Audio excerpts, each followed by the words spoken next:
人の断りでは解明できないこの世のものではない何か。怪異。そんな本当に起きた怪異な体験談の数々を声優怪談師があなたの耳にささやきます。声優が語る怖い話。さて、今宵の怪談師は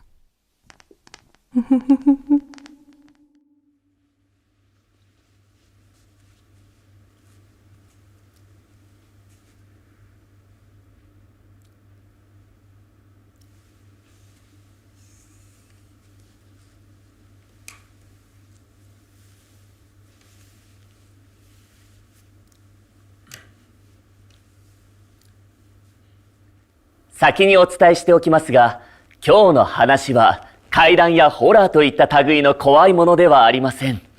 これはつい先日、セイコアのスタッフが旅先で体験したちょっと不思議な出来事。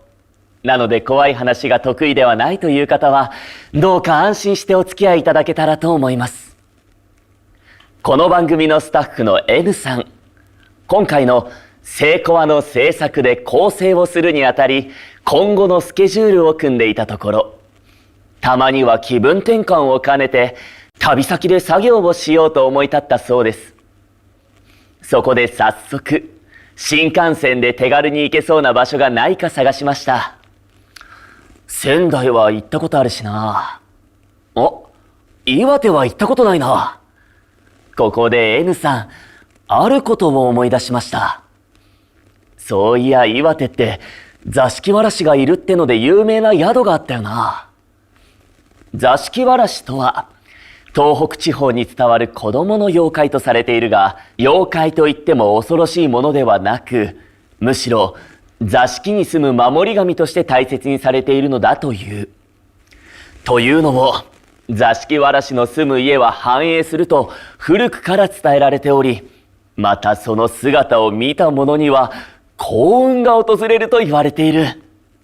その座敷わらしが住む宿が岩手県にあるというのを N さんは以前知り合いから聞いた覚えがあった。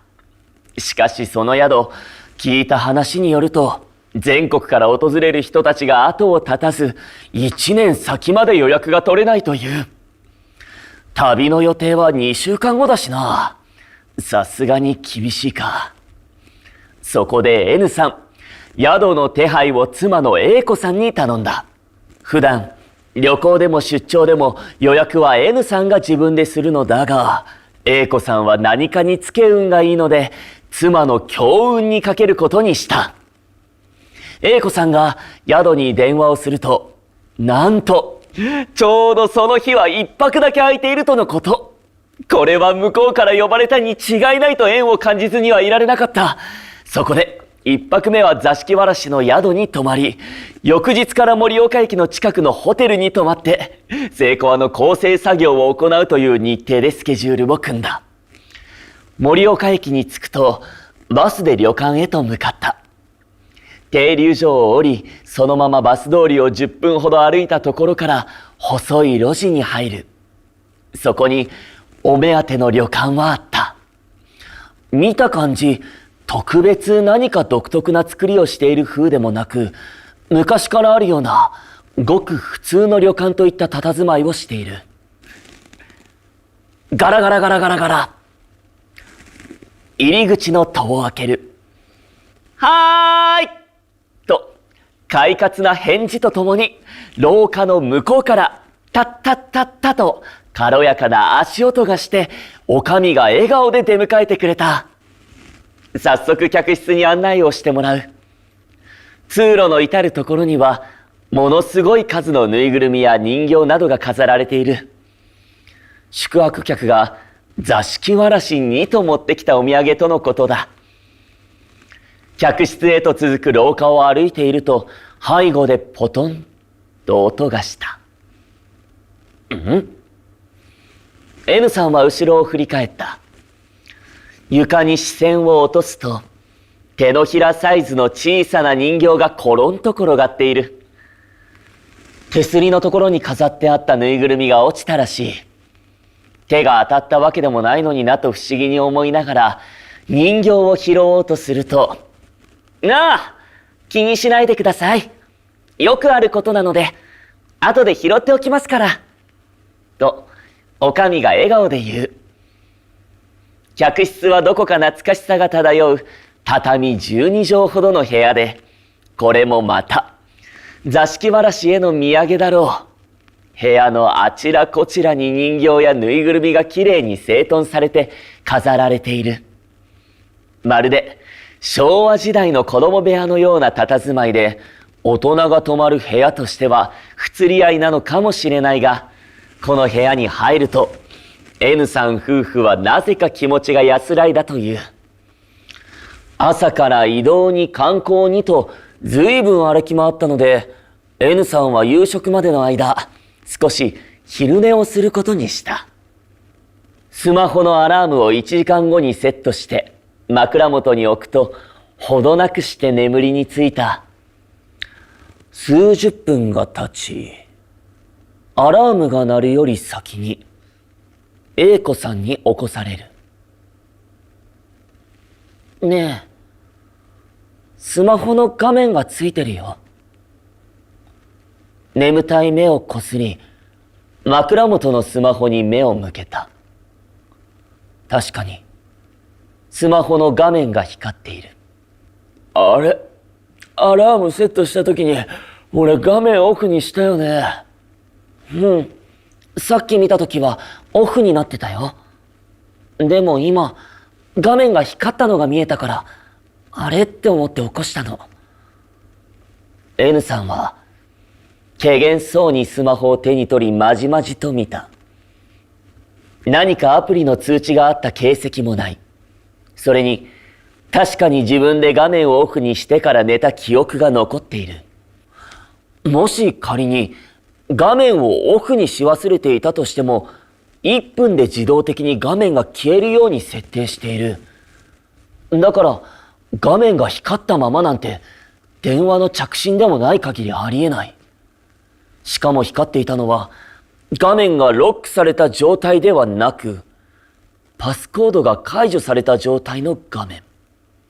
つまり、N さんがパスコードを入力して解除をしないと、決して開かないはずの画面が点灯していた。だが奇妙なのは、N さんのスマホだけではなかった。さっき、あなたの寝てる姿を写真に撮ろうとしたの。なんか不思議なものが写ってたらいいななんて思って。それで、スマホのカメラをあなたに向けたら、急に画面が真っ暗になって固まっちゃったの。と、A子さんが言う。カメラのアプリを何度か再起動したが、画面が真っ暗なままで撮影することができなかったそうだ。ってことは、廊下で人形が床に落ちたのも、俺たちのスマホが誤作動を起こしたのも、座敷わらしの仕業ってこと？いや、まさか、そんなにいろいろと起こるもんかね。奇妙な出来事とは思いつつも、にわかには信じがたい。まだどこかで、二人とも半信半疑だった。だが、不思議な現象はこれで終わりではなかった。二人は外で夕食を済ませると、まっすぐ宿に戻り、部屋で過ごすことにした。部屋の中、ふと N さんは、目の端でチラチラと何かが動いているのに気がついた。視線を向けた先には、テレビが置いてある。そのテレビの上あたりに、天井から糸で吊るした紙製のモビールが飾られていた。そのモビールが、くるくるくるくるっと、一人でに回っているのだ。ああ、風かな、と、初めは思ったが、エアコンは切ったまま、窓も閉め切ってあり、隙間風も全く吹いている気配がない。それでぐるっと部屋を見渡すと、あちこちにも同じようなモビールが吊るされていることに気がついた。だが、それらの飾りは、ピクリとも動かず、静止したまま。なのに、テレビの上に吊るされたそのモビールだけが、くるくるくるくるくるくると回り続けている。これはさ、やっぱいるってことでいいよねと N さんは嬉しそうに言った。深夜になって二人は本格的に眠りについた。夜中の1時を過ぎた頃、N さんはあまりの暑さに目が覚めた。5月半ばとはいえ、岩手の夜はまだ肌寒いのだが、不思議なことに体だけが異常に暑く、N さんはたまらずエアコンの冷房をつける。どうやら A 子さんも暑かったようで、N さんとほぼ同じタイミングで目を覚ました。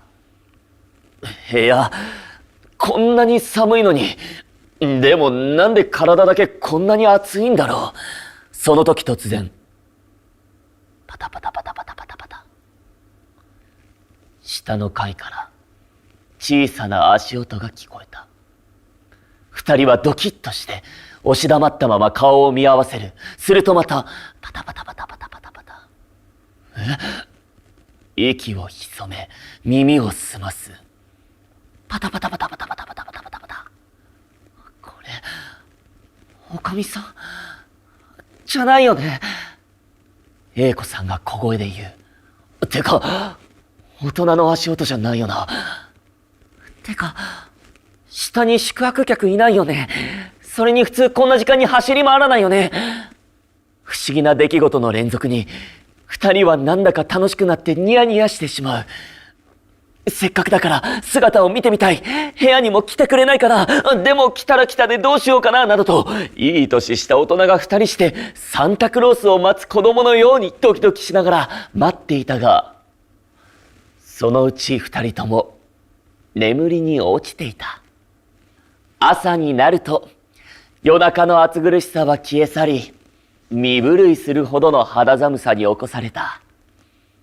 N さんは昨夜の出来事は何だったんだろうと思いを巡らせていると、A 子さんが少し戸惑った様子でこう言った。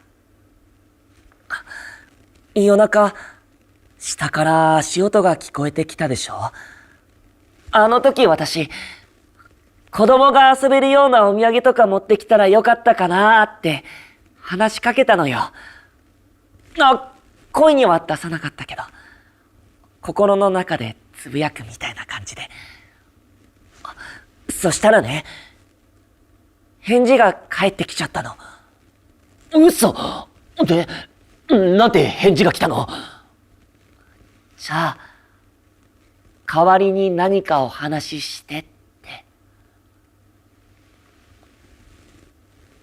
男の子とも女の子ともつかない、無邪気な子供の声だったそうだ。